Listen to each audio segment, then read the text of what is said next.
Well, let's be honest. 2025 Japanese Grand Prix wasn't the most exciting. Hi, welcome to my channel. My name is Michał and here's another video from the world of Formula 1. So this Grand Prix I think demonstrated a big problem that Formula 1 currently has. And it is that the cars are basically too wide. Of course, the idea of the cars is to make them as fast as possible, but the issue is that there's barely any overtaking, and this set of rules that we have right now, and it is the last year that they are in power, was supposed to make the overtaking more frequent. However, it seems that especially this season, there's this problem for the cars following the other car being strongly affected by dirty air, slowing them down, which was not supposed to happen anymore under this set of rules, or at least it was supposed to be minimized, so there's more overtaking. So the driver leading the race has an ample opportunity to just stay in that position if nothing happens. But the problem of barely any overtaking, I think, is taking away a lot from the sport, especially that the historical tracks such as Suzuka this week, they are not creating an environment where the overtaking is possible. Because today basically who started in top 10 stayed there. And basically only Hadjar and Hamilton swapped places. And it says something when the second most shocking thing about the race was the pit exit incident between Verstappen and Norris. I mean, it was cool to see Lando Norris turn his car into a lawnmower for a couple of seconds, but I'd take a few overtakes over that. But maybe that's just me. And the most surprising thing was that Carlos Sainz was late for the anthems and was fined for 20,000 euro, and 10,000 of that was suspended because he had a good reason. He was late and he had stomach problems, which a doctor confirmed to the stewards, but they still fined him.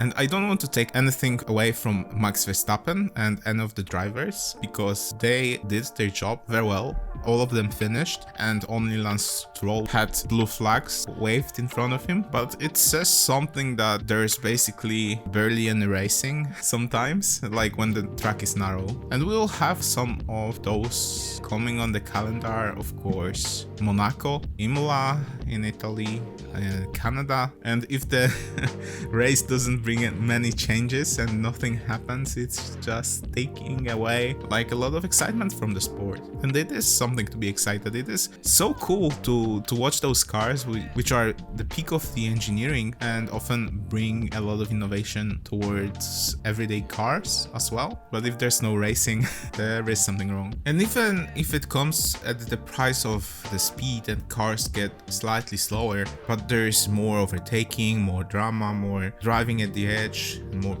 like more action, basically, that's fine. It's going to bring more excitement to the sports, and that might be funny, but like the attention span of people is getting shorter. I mean, younger fans would not necessarily be so keen to watch them just go in circles for 2 hours. And on one hand, it's really impressive to watch Max Verstappen doing Max Verstappen things and being inevitable, basically, and bringing victories when it's seemingly impossible.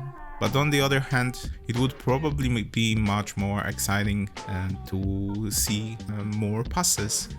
Because right now, if there's no strategy blunders or no accidents or grass burning, nothing might change through the whole race.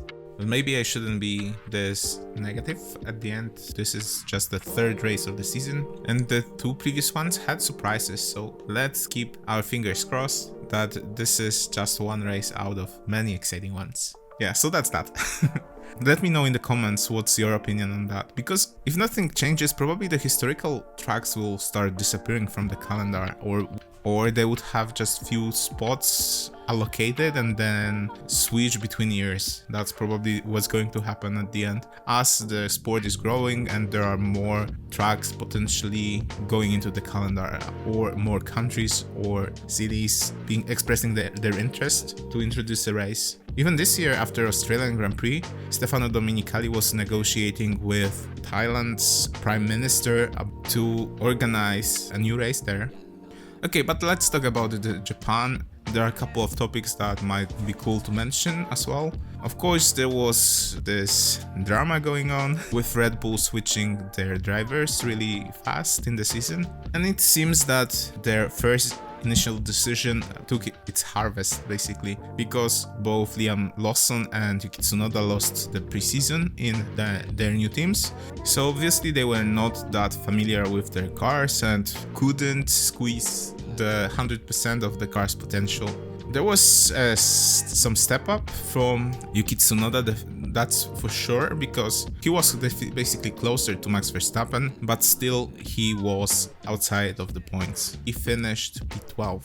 However, Liam Lawson was P17. Of course, it's the first race back in the old team, but definitely unlucky for him on the racetrack that he likes and he knows. But let's see, I mean, it must have been crushing for him how he was treated, so no surprises there. I hope he can rebuild and show his talent, because of course he got there, he went through very difficult process, so I think he should be given enough time to first get to know the new car and then in the meantime rebuild his confidence. Especially that it turned out that Isaac Hadjar in the other Racing Bulls was the second fastest Red Bull driver this weekend, and he finished within the points. Very impressive showing from Ollie Berman. He was 10th, so he scored again. So basically after the crushing Australian Grand Prix, he scored points in both consecutive races so far. So that's awesome. And yeah, 3 rookies in top 10 this time, with Kimi Antonelli on P6 and of course Hadjar P8.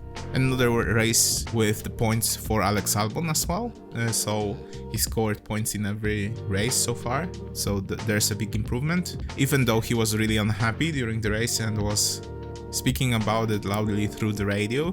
Ferrari also finished within the points with both cars, with Charles Leclerc finishing 4th and Lewis Hamilton 7th, and they were not disqualified so far, so there's improvement. But Lewis Hamilton spoke that he thinks that there's a problem with his car, that he goes slower than his teammate. Hopefully Ferrari can fix it for the next race. And unlucky race for Lance Stroll. He qualified dead last and finished dead last. So his lucky streak is over, as he was carrying his team so far. Technically he still is, as he's the only driver on the team with the points. Fernando Alonso finished the race for the first time this season, and he was ahead of Lance Stroll, but he finished with no points, as he was outside of the top 10.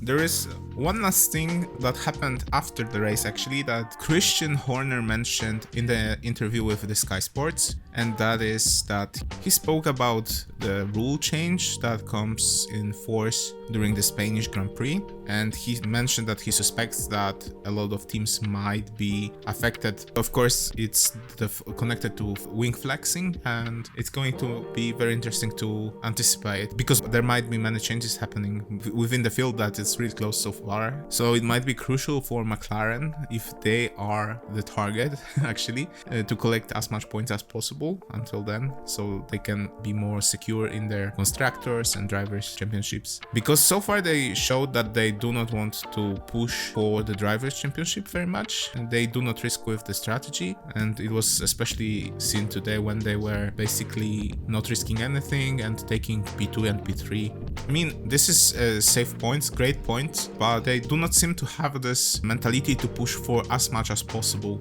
Of course, there's a chance that they would lose with that strategy if they risk anything. So in the long run, it might pay off if they are not affected by any changes during the season, because obviously they have the fastest car at the moment, and it's just that Max Verstappen is able to squeeze something that seems impossible from the Red Bull Racing car. But this was just the first of the triple header, so next week we have Bahrain, and the week after Saudi Arabian Grand Prix, so there will be some more excitement to come. Let me know what you think about the Japanese Grand Prix, I'm waiting for those comments. Thank you very much for watching, and if you'd like to watch a couple more of these videos, please subscribe to my channel. My name is Michał, that was fast, and see you in the next one.